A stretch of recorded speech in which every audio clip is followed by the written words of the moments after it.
Coming up on this week's edition of NCBA's Cattlemen to Cattlemen.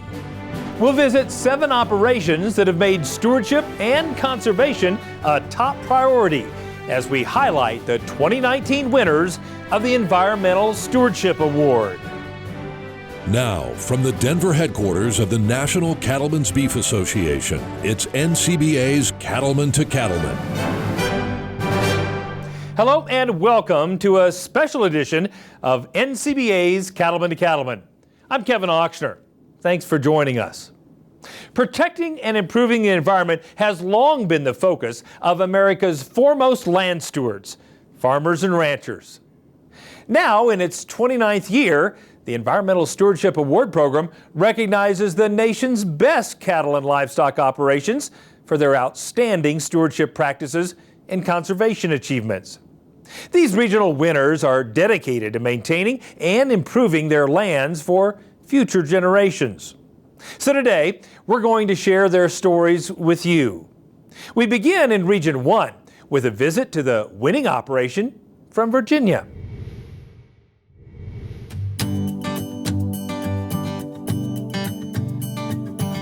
Just after dawn, cattle are on the move at Overhome Farm in Virginia. Ronnie Knuckles' family has been living and working on this land since 1876.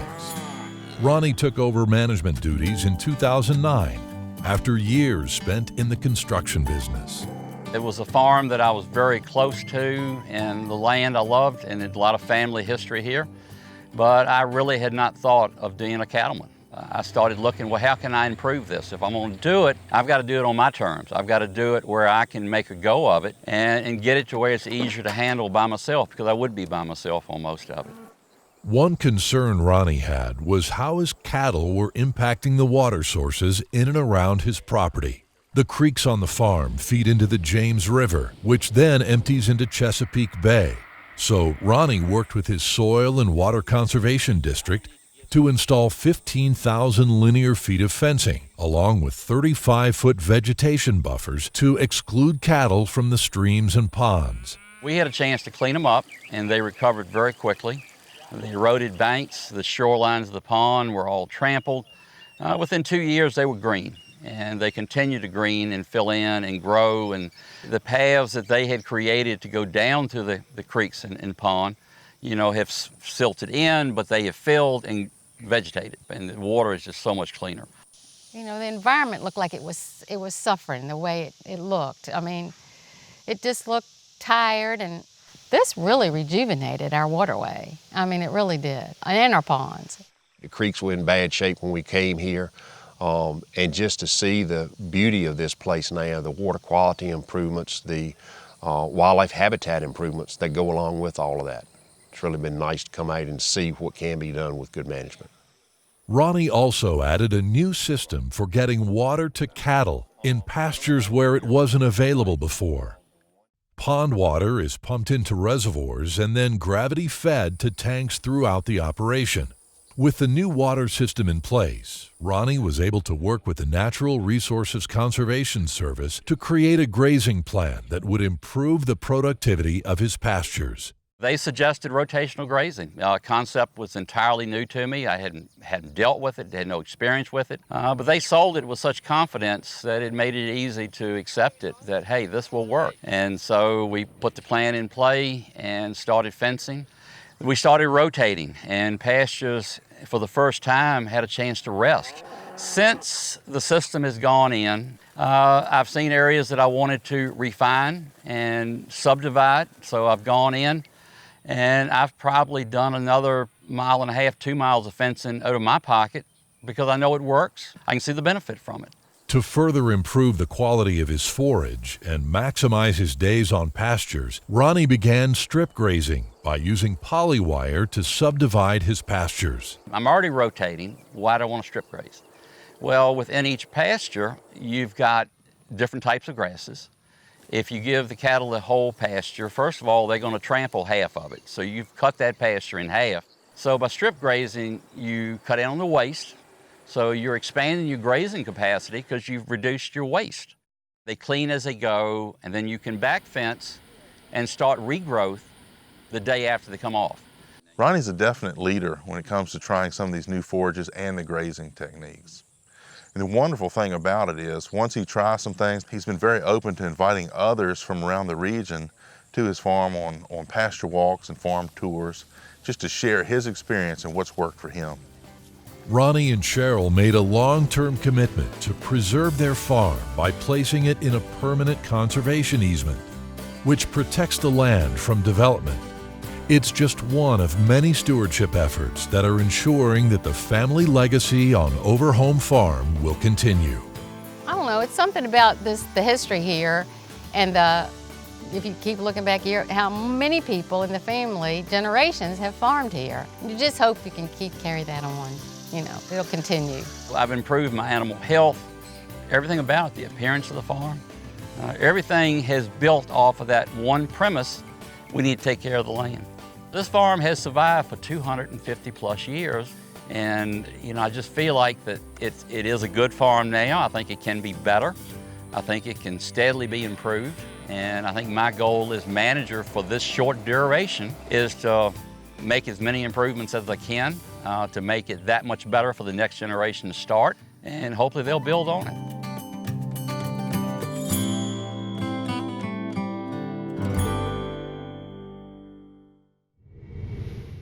One by one, we're highlighting the 2019 regional winners of the Environmental Stewardship Award.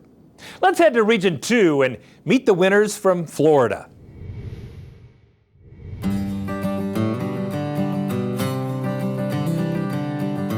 On Blackbeard's Ranch, Brian Jones and his cowboy crew are working to beat the heat of the day by moving cows and calves just after sunrise.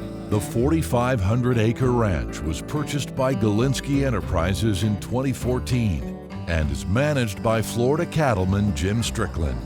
My family has been in Florida for 6 generations. We've always been in the cattle business. The cattle here on the ranch consist of cattle that we have kept for generations, that we've adapted to this environment for generations. And the cattle herds, we have a Brangus cattle herd, we have a Beefmaster cattle herd, and then we have a crossbred cattle herd that are mixtures of Brangus, Beefmaster, and Brayford. Today in southwest Florida, houses are going in where cows were once grazing. That makes Blackbeard's Ranch highly valuable as open space.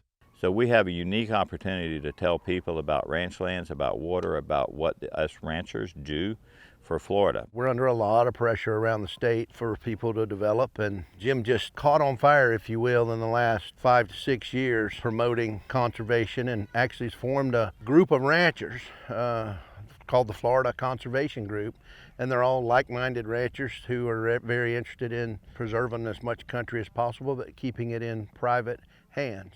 The wetlands of Blackbeard's Ranch play a critical role in protecting water quality downstream. That's one reason why Jim worked with NRCS to put 1/3 of the ranch into a permanent conservation easement. All we're doing is giving up the right to build a house. We're still grazing cattle on it. It's going to be a little wetter than it was, but it fit for us. That easement program fit for us. Over the past 4 years, the ranch team has worked to thin dense trees and remove invasive plants, using herbicide treatments and prescribed burns to help restore native habitat. So our burning plan is we burn 50, 60, 100 acres at a time in a mosaic situation. We're trying to help the cattle, we're trying to help the land, but we're also trying to help our wildlife. So I think what he has done has been a tremendous service to conservation. If we want to protect, Florida's water and wildlife, we have to have a profitable cattle industry here, because that's where the wildlife are. To implement a rotational grazing plan, new fencing has been added, and the ranch team has installed water troughs driven by wind and solar power. There's been time that on this ranch alone we have 31 ponds, all but 2 were dry. We now have 5 windmills, and we've put in our first solar wells. So we are continuing to do cost shares to, one, give those cattle some clean, good water, and we can start moving those cattle around, that I don't have to depend on every single pond. Jim has also diversified, producing a variety of food products, including Blackbeard's Ranch beef, honey, and pork from Mangalitsa hogs raised on ranch pastures. It's all aimed at maximizing income opportunities and getting the story of agriculture and conservation to the public. And one of the ways to get our word out initially was food. So if you see a Blackbeard product out there, that person or company is wholeheartedly agreeing to tell the story of ranchers in Florida, not just us, but ranchers across Florida doing the same thing we're doing. Perhaps most impressive is the effort Jim and his team put into setting up the ranch as a place to regularly host visitors of all ages. He will defend our industry. He will stand up for it, but he swung the gates open and is passionate about sharing the conservation methods of a Florida ranch with the public. We really want to tell the story here and show that cattle ranching is critical if we want to protect our native wildlife populations, if we want to protect clean water downstream, because the alternative is development. Today, Blackbeard's Ranch is a place where cattle are thriving. The land is improving and critical wildlife habitat is being protected. Jim came up with the name Blackbeard's Ranch in recognition of the pirate history in this area of Florida. But his vision for this land goes far beyond what any pirate could dream. A lot of people say, well, Jim, are you looking for the silver and the balloons, the jewels and the sapphires and the rubies that Blackbeard or one of those pirates buried? I said I would love to find it, but the real treasure is the land itself. So we're looking forward to the future here. There's a lot of variables out there. Are we still improving? Every day.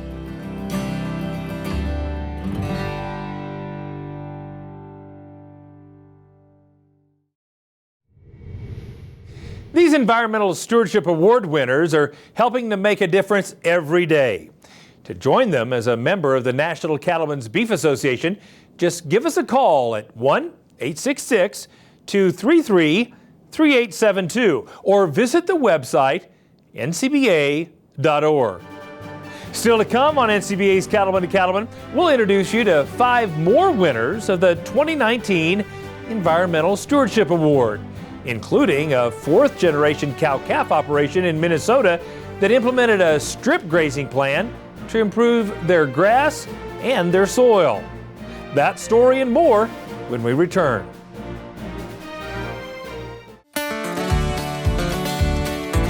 Hi, I'm Jennifer Houston. I'd like to invite you to join us at the 2020 Cattle Industry Convention and NCBA Trade Show deep in the heart of Texas.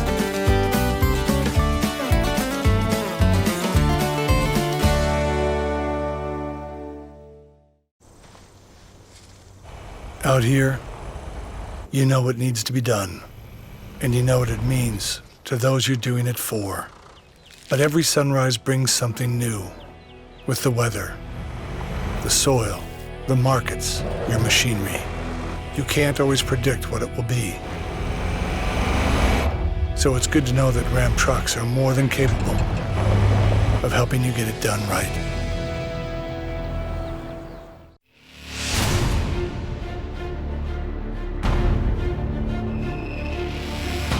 When the field is your office, you never get tired of going to work. Cut, rake, bale, repeat. New Holland offers the power and versatility to get through the day. From small squares to large squares and everything in between, New Holland has you covered. Visit your local dealer today to find out more.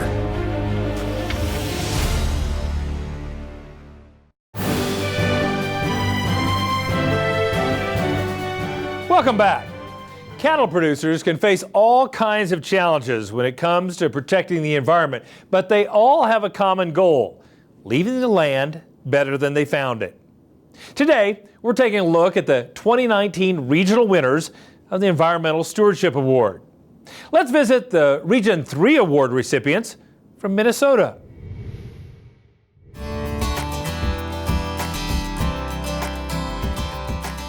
Didrikson Farms is a 4th-generation cow-calf operation located in northern Minnesota, just a short distance from the Canadian border. Brothers Thor and Dana recently took over day-to-day management of the 4,500-acre farm from their dad. So right now it's my brother and I, and my dad is still involved. We actually just bought most of the land from him last year and finishing up this year, and then so we're kind of right in the middle of that transition, but he's still around every day and helping out. It was always a wish of my dad to pass it on and to hand over management reins, and that started when I first came home. He's always been very willing and interested to pass on that responsibility and decision making. From the start, Thor and Dana made healthy soil and grass top priority. The brothers consolidated their cows to create fewer, larger herds. Next, they implemented a strip grazing plan, where they use portable electric fencing to divide their large pastures into smaller, more efficient areas. Strip grazing is just we fence them into a strip for a set amount of time. And most of our pastures, especially now when we're calving, are daily moves. So we give them another strip of grass every day. And that's fresh grass. It hasn't had any livestock on it. It's adaptive, and you're basing your decisions off what you're seeing, what you're observing with the cattle, and what you're observing with the grass. With strip grazing, we're increasing our stock density per acre, but the biggest benefit is we're giving a higher percentage of the ranch more rest at one time. We'll graze through this pasture once and then leave for the rest of the growing season. The added rest has benefited their grass, and it's improved their overall soil health with an increase in organic matter and a decrease in weeds and water runoff. If you focus on your soil health and regenerating it, making it better, not necessarily sustaining it, but making it better, the compounding production levels is astonishing, and it allows us to stock more animals on same acres. The rest is really the key to the whole thing, and allowing that grass to fully recover before you come back. What's above ground is what's going down into the ground. And it doesn't take long, and in the soil profile, you'll start to see topsoil going deeper. And by focusing on the soil, everything else really takes care of itself, because when you have that naturally productive soil, it produces great forage for you and keeps your cattle in great condition and therefore in great health. Dana and Thor have worked with the Natural Resources Conservation Service to install permanent water sources in some pastures. In other areas, they use portable water tanks that can be moved along with the cattle.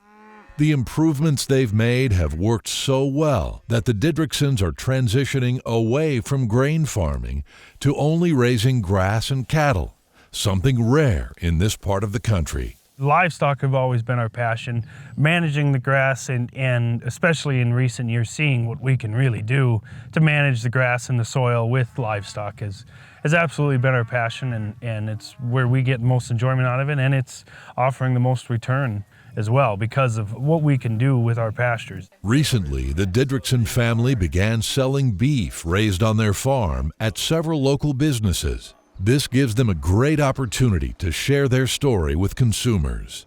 People love to buy it from a rancher, buy it from a farmer, because they have that connection with where their food comes from. Thor and Dana have proven that high-quality beef production and conservation go hand in hand, and their sustainable practices make the land healthier and more efficient for generations yet to come.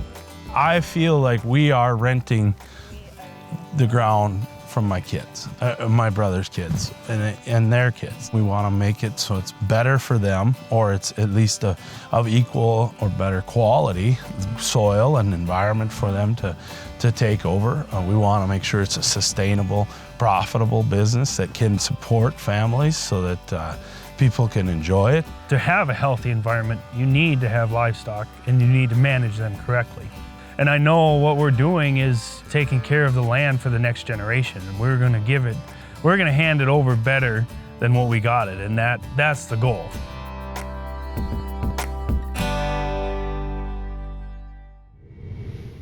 We've already seen 3 great operations as we highlight the 2019 regional winners of the Environmental Stewardship Award. Now, let's head to Region 4 and meet the winners from Texas.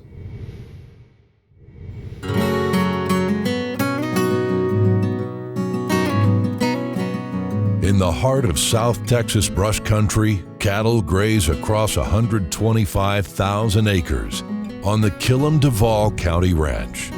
David Killam has other business interests and owns ranches in several states, but his roots are in Texas. My family's been in this area since around 1920, so close to 100 years. And we've been ranching down here in South Texas for that entire time. Right now we've got about 800 cows on the ranch, cow-calf operation, and we shipped all of our yearling cattle to Kansas in April, so we don't have a whole lot running on the ranch right now other than the 800 cows, and they're running in 2 different herds. David Kittner joined the ranch as manager in 2001. Since then, he's worked to transform what was an overgrazed and brush-covered landscape into a ranch that provides enough forage to support a profitable cow-calf and stocker cattle operation. All this work that you can see out here at the Duval County Ranch is the result of his management and his expertise. And he's the guy that has implemented all these different things. We're trying to grow grass and forbs and improve our country, improve the soil health by letting some grasses and that take over where it's been dominated by brush and prickly pear. Aerial herbicide spraying has been one valuable tool to reduce the dense cover of mesquite trees and prickly pear cactus, allowing Kittner to sculpt a savanna that works for both cattle and wildlife. It's dramatic, the amount of forage increases and not only standing grass, but also beneficial forbs that benefit wildlife are the result of controlling areas of brush. In addition to brush control, water was a huge challenge. So Kittner mapped a plan to create reliable water sources. High-volume water tanks were recycled from an oil field and put in place to gravity feed the new water system. Then the ranch team worked to install over 300 miles of pipeline and more than 200 water troughs. The water development at the Duval County Ranch is a story of success.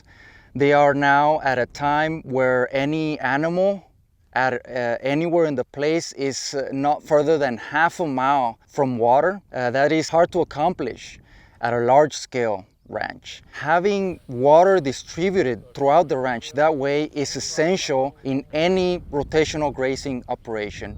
Now their rotational grazing system is working to improve their forage base and allows their pastures to rest for as much as a year. And the ranch team is able to move their cattle with just a feed truck and a siren. We spend a lot of time training cattle, especially the stocker cattle, coming in to move with a vehicle with a siren on it, because in these brushy pastures you can't gather them horseback. So if you don't train them to come to something, a horn or a call of some sort, then you're not going to move them. After nearly 20 years under management that is focused on continually improving the land, the positive impact on the ranch is visible. I guess the best thing about it is that we want the same thing. And so we've been a great team, and he's done a terrific job in understanding, the kind of the limitations of this country and the best way to work with it. And the improvements that we see out here are the result of what he's done. That's what I live for, is to improve the soil health, the ground cover, and the wildlife. The wildlife's a big part of my enjoyment here. Both wildlife and cattle are thriving on the Killam-Duval County Ranch. And even though there's no shortage of challenges ahead, these two stewards share a commitment to doing what's right on the land. It makes us feel good to have improved the country as much as we have. It's never done. You work at it every day. Everything we plan and do was with the idea of how is this going to affect the land. We're all in this together and trying to improve the environment and the habitat in the country. And I think it's just looking at what we've done in the past and seeing some of the improvements and saying let's go do some more.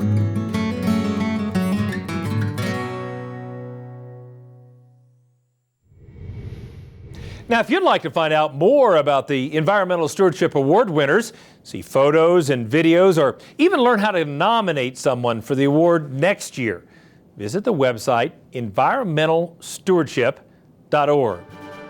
We'll be back with more Environmental Stewardship Award winners, including a trip to Wyoming, right after this. Stay with us. At Case IH, we believe it's our job to provide you with solutions. That's why our Farmall and Maxim tractors, as well as our tools and attachments, are designed with you in mind. From mowing to baling to loading and more, we're here to help turn your to-dos into to-dones. At Case IH, we'll keep your days running smoothly with equipment that's durable, versatile, and highly efficient. No wonder farmers are more loyal to Case IH than any other brand. Visit your local dealer or go to caseih.com/livestock for more. What does it mean to be an American cattleman? It means you have what it takes where it counts, on the inside. At Ritchie, we understand that. It's what's on the inside that defines us. We share the same values: ingenuity, commitment, sense of pride.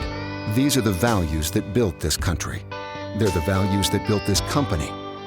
Ritchie, proud to be a partner to the American cattlemen since 1921. If you're connected with the beef cattle business, then you should like the NCBA page on Facebook. The NCBA Facebook page shares photos, news, and valuable information about the beef cattle industry.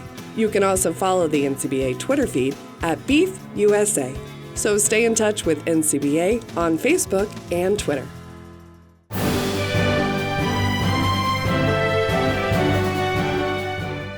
Welcome back as we continue our look at the 7 Environmental Stewardship Regional Award winners for 2019. The desire to leave the land better than they found it is a common trait among cattle producers, and you certainly see that in action with the families we're highlighting today. Let's head to Region 5 and the winning operation in Wyoming.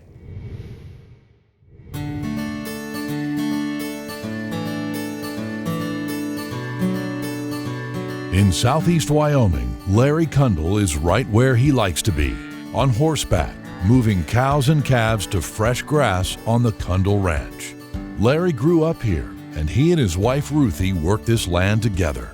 The ranch has been existing in the Kundle family for 102 years now. We're the 4th generation and love it here. For Larry, of course, this is his family ranch. This belonged to his grandparents, great-grandparents. So there's a lot of history here. And for me, I just love it. I love the ranching. I love the cattle. We have a cow-calf operation, also a bred heifer operation. The ranch is approximately 8,000 deeded acres, and we lease another 12,000 acres from 6 neighbors and 6 government entities. So we run on a little over 20,000 acres, and ranching's what we do. The Kundle Ranch adjoins the Glendo Reservoir, which now covers the original headquarters. Their land also includes a section of the Oregon Trail, and Larry has worked to gather and preserve that pioneer history. And with a lifetime of experience, he's become an expert at monitoring the range to always keep improving. I think grass likes to be grazed. The carbon cycle likes to be pumping that carbon in the soil, so I think it's our job to graze it. Not too much, not too little. For example, this year sweet clover is abundant. It's going to be here for a short time and it's going to be gone. We're trying to graze the sweet clover to leave just enough that it'll go to seed, take the top off and move on. It's about the cattle always, but it's really about the grass. And the last few years we've realized it's really about the ground and what's in the ground. Raising grass to raise the cows that nourishes a lot of people, we hope. To supplement their grass, the Kundles use center pivot irrigation to produce hay for winter feeding. In addition, they've added miles of cross fencing and solar-powered water tanks to help strengthen their rotational grazing plan. Thanks to NRCS, we've got, I think, 18 different solar wells, solar pumps. Where we don't have water access, we've got water lines. We've got, well, it's over 9 miles of water lines now, 3 separate water lines. Well, the one that we're putting in this week is the 4th water line that we're putting in that will water at least 2 or 3 different pastures. From a stewardship standpoint, the Cundles have done a really great job. Cattle are now grazing areas that they weren't able to access before due to distance to water. They're seeing a benefit there. It's also benefited the wildlife as well. They've developed water in this arid plains area, but the antelope and the mule deer and the elk and even the neotropical birds, the grouse, they all benefit from that water development. They benefit from the crops that are grown from the alfalfa. So I think they're a stellar example of stewardship and sustainability. Whether installing living snow fences, using genetic selection to reduce the size of his cows to better fit his resources, or experimenting with biochar to get more carbon in the soil, Larry is continually looking for ways to do things better, and he's always willing to share his knowledge with others. You know, Larry's a great spokesman. He's talked and gives speeches, I know in Washington, D.C., I know even in Guam, all over the western United States, he's given presentations on, good range management and wildlife habitat management. It's just exciting to see new technology come along that works with Mother Nature and maybe is a benefit to everybody. With an eye for every detail, the management of Cundle Ranch has resulted in a sustainable family operation, and Larry and Ruthie have built a legacy of exceptional care for their cattle and their land. Sustainability is really pretty natural. It means you leave the ground better than you found it, you leave your community better than you found it, and you got to make money doing it. If you don't make money, you're not sustainable. We want to leave a legacy here. We want this land to be better than when we got here, and we want whoever takes over to improve it even more. Just keep making it better. I guess, first of all, I'm proud that our family's still been here over 100 years. I think that's something to be proud of. I am. We've still got cattle. We've got more cattle than we've ever run, and the grass is looking better than it ever has. So I'm proud of that. Stewardship to me, I guess, is a lot like sustainability. It's taking care of what you got and leaving it better than the way you found it, if possible.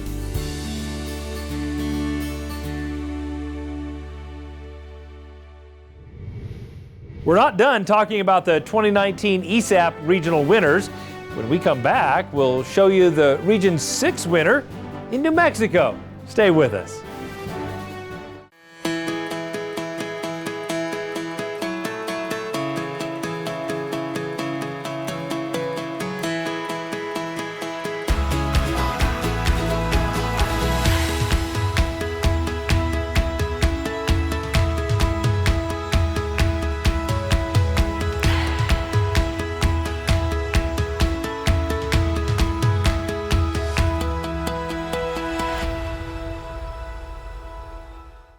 Join the National Cattlemen's Beef Association. NCBA is the oldest cattle industry organization, working every day to defend your interests in Washington, D.C. And there are big benefits to being a member. You'll get news you can use in the National Cattlemen and policy updates from Beltway Beef, plus big discounts from John Deere, Cabela's, and more great partners. Join now. Call 866-233-3872 or sign up online at ncba.org.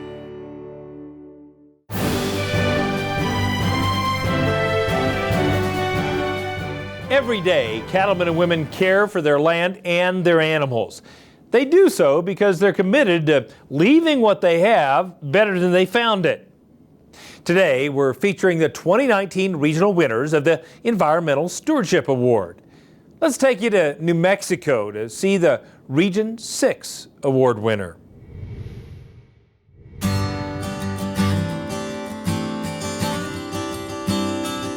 In northeast New Mexico, Ute Creek Cattle Company has been in the same family for more than 200 years. Tutta Libby Cruz is the 7th generation to ranch on this land. Jack and I lived in Wyoming, Cheyenne, Wyoming for 37 years, had a wonderful life there. I knew we'd come back to the ranch eventually. My heart never left. And although I had a wonderful life, I was very excited about coming home. When Tutta and Jack inherited the 14,000-acre ranch, it was suffering from overgrazing and neglect. So they decided to make some major changes. The first step was partnering with their Soil and Water Conservation District, as well as the Natural Resources Conservation Service, to clean up Ute Creek, which runs through their operation. And the first thing we did was fence off the riparian area for 10 miles through the ranch. That would preclude cattle from grazing And the ground is just improved so dramatically. You can see it's sod covered. The shore is grass right up to the water. We're sub-irrigating this whole riparian area now, and it's working beautifully. We started on the creek, sprayed salt cedar, fenced the creek out, started in the riparian area, so we kind of started from the bottom up, and Jack and Tutta had a vision from the beginning of where they wanted to be in the end. It's an amazing transformation of what they've done to the place. And I think the creek is probably the cornerstone of all the work that we've done in the last 18 years. It's our pride and joy. The fencing around the creek became the starting point for a new grazing system. Tutta and Jack installed 25 additional miles of fencing, which divided the original 4 large pastures into smaller, more manageable paddocks. We were able to run fences out from the riparian border fences to create our 23 new pastures. And so it really worked slick. It was like a grand plan that came together. We have a good overall plan, and then we adapt it as we need to, kind of on the fly, and what the land is telling us. Because you can really lay out a plan on the computer or have this big plan, which is good, but you need to be able to read the land and the environment and kind of watch and let it tell you what you need to do. So we use our cattle as a tool to maximize forage production and to help control invasives, because the more you graze and you graze it well, the fewer weeds come back. Since Ute Creek was no longer available as a water source, a new distribution system was installed to ensure cattle can have access to water anywhere on the ranch. We determined the highest point on the ranch, which is on that hill over to the east, and we put 2 10,000-gallon water storage tanks, and then that gravity flow allowed us to put in pipelines, probably 25 miles of pipeline, and all 2-inch poly pipes so we could have plenty of recharge. And then we take water all over the ranch from that point. It's a big deal having access to the water, I feel, where the pairs can come up and those calves can drink next to their mothers and get what they want and then go lay down and chew their cud or go back out and graze, whatever they want to do. Ute Creek Cattle Company also added shade balls in their tanks to help reduce water loss. The balls allow for rain to pass through while reducing evaporation. Thanks to their conservation efforts, wildlife on the ranch is thriving, and Tutta even set aside 23 acres of pasture to create her own wild bird sanctuary. Shortgrass prairie birds are imperiled. I mean, there's so much development going on. We're losing them at a very large rate. So having this just special place for them to thrive and nest, that's my pride and joy. Tutta and Jack are always thinking about their children and grandchildren and the future of Ute Creek Cattle Company. It's why they work hard to make a positive difference on the land. My wife is 7th generation on this land. 7 generations. She wants it to be 8 and 9 and 10. We can tout how much we've done, but it's just a beginning. It's a forever kind of project. We do not inherit the land, we borrow it from our children. And so we have borrowed this land from Livy and Ted, and we've done the best that we could to leave it better than we found it. I have such a love of the land and such a commitment to honoring the people who work so hard to keep it in our family. And I feel a deep responsibility as well as a love for it.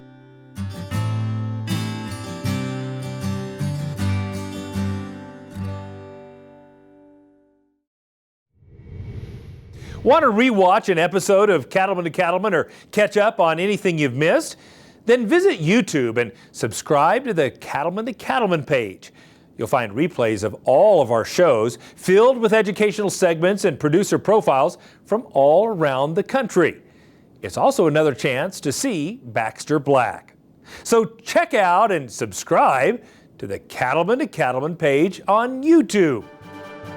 When we come back, we've got one more ESAP regional winner to show you, this time in Kansas. Stay with us.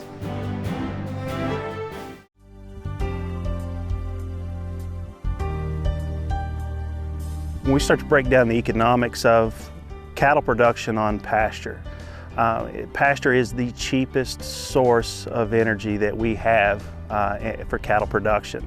Most estimates that you see from universities will say that grazing an animal costs about 45 cents per head per day, and that pales in comparison to the cost of stored feed for supporting that animal. So forages, they're the base of our operation. They're the key to our economic success. So any type of management that we implement that's going to improve that production, whether that's weed control or fertility, is going to help us save money at the end of the season. So when you're looking for weed control options for your pastures, go to rangeandpasture.com and find your local Corteva territory manager for more answers.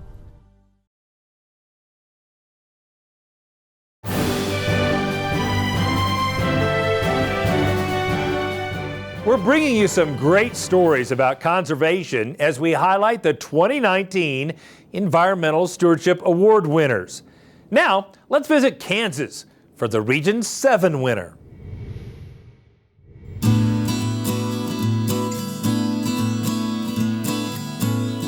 In southwest Kansas, the Blue Partnership is a cow-calf operation that ranges across vastly different landscapes.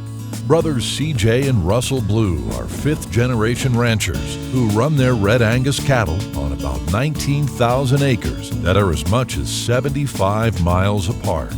Because, we're 95% leased land, and we'll take an opportunity wherever we can, and so we're somewhat spread out. We have native range in Barber County that looks a little bit more like New Mexico maybe than it does Kansas, all the way to irrigated grass where a cow doesn't want for much. We enjoy a project.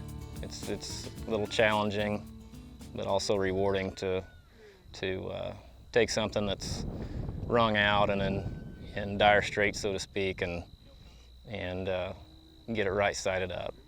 In fact, their Barber County ranch was in tough condition when Russell and CJ first leased the property in 2012.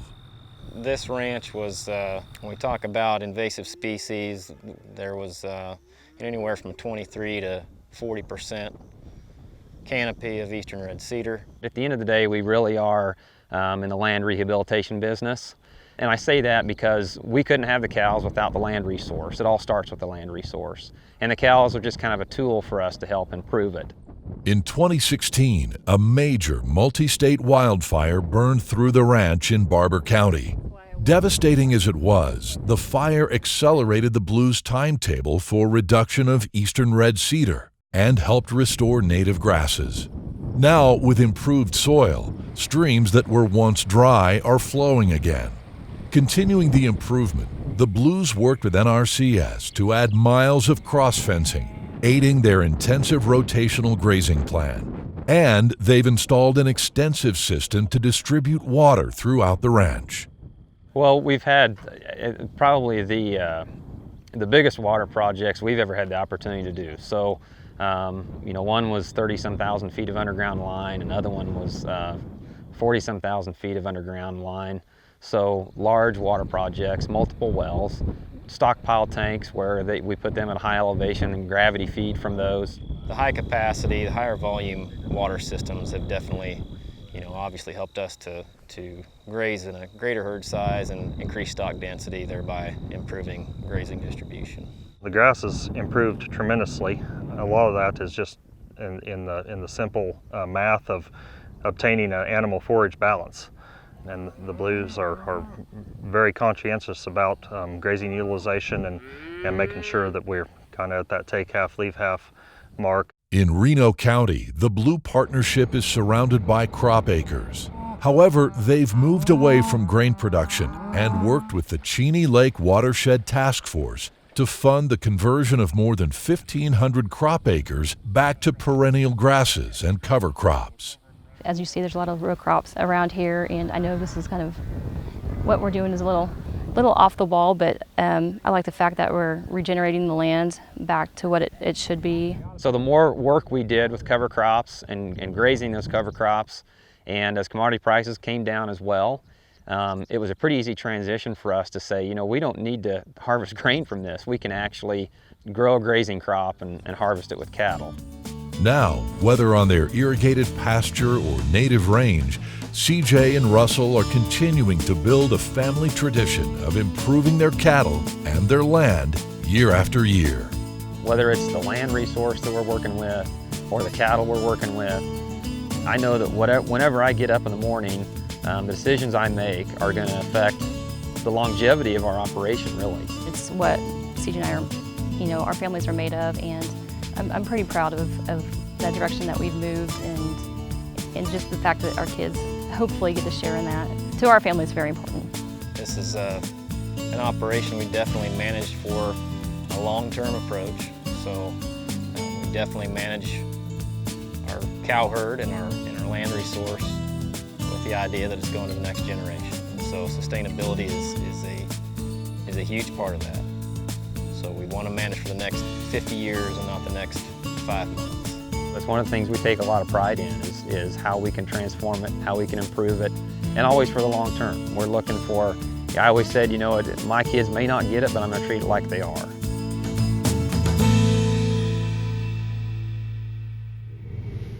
One of these Regional Stewardship Award winners will be named the national winner at the 2020 Cattle Industry Convention and NCBA Trade Show in February. It's not too late to join us in San Antonio. All the details can be found on the website ncba.org. I'll be there, and I hope to see you there too. Up next, it's time once again for our good friend Baxter Black. Stay with us. We'll be right back. Hi, I'm Cassandra Mate, President and CEO of Visit San Antonio. And on behalf of the city and the hospitality community, we welcome you, CattleCon, to San Antonio in 2020.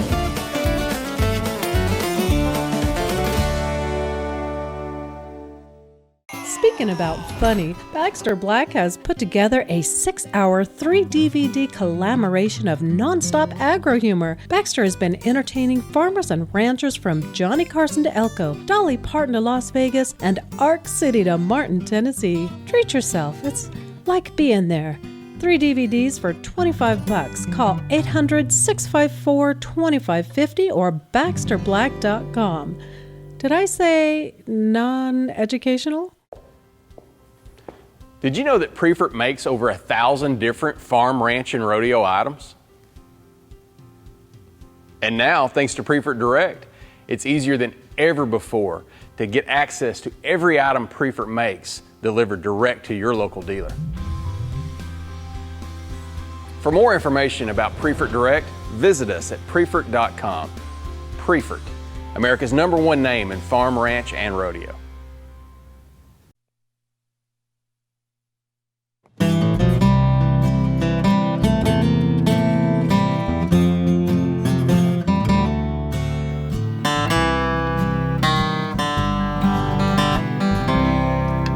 I can't remember how many of my songs Martin wrote, probably half.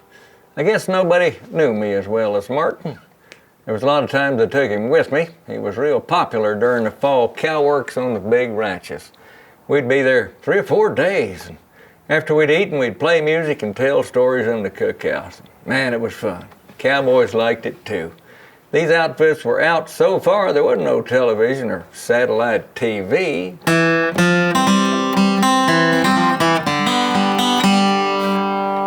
I went places with Martin. I wouldn't go without a gun. We stayed late. I've had to go back and rescue him a time or two. I remember how sad he looked in the middle of a vacant parking lot one early morning. He'd spent the night there all alone.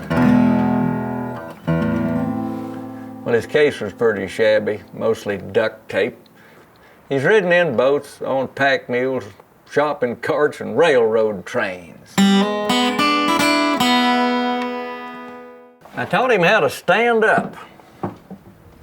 People would marvel at his balance.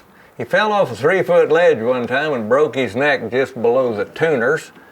I got him home and put him back together with 2 machine bolts and some Elmer's glue. He could still carry a tune.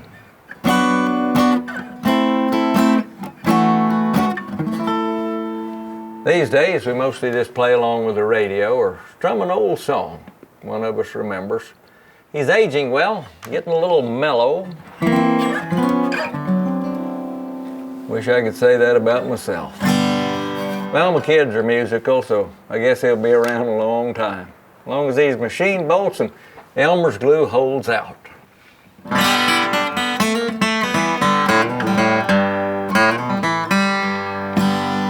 This is Baxter Black from out there. Baxter Black and Martin.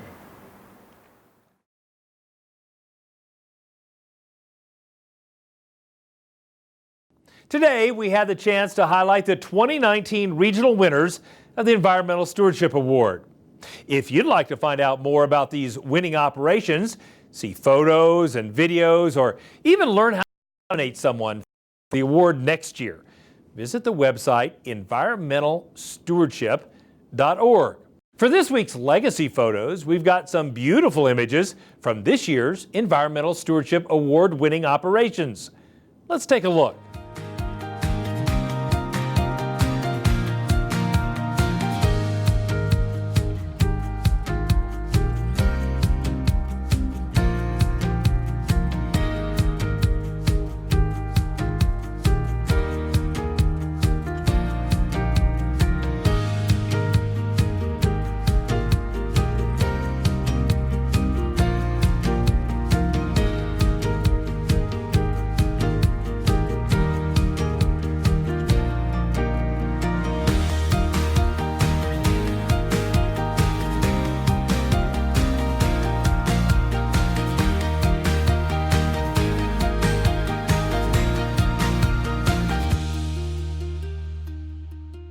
Don't forget, one of these Regional Stewardship Award winners will be named the national winner at the Cattle Industry Convention in San Antonio.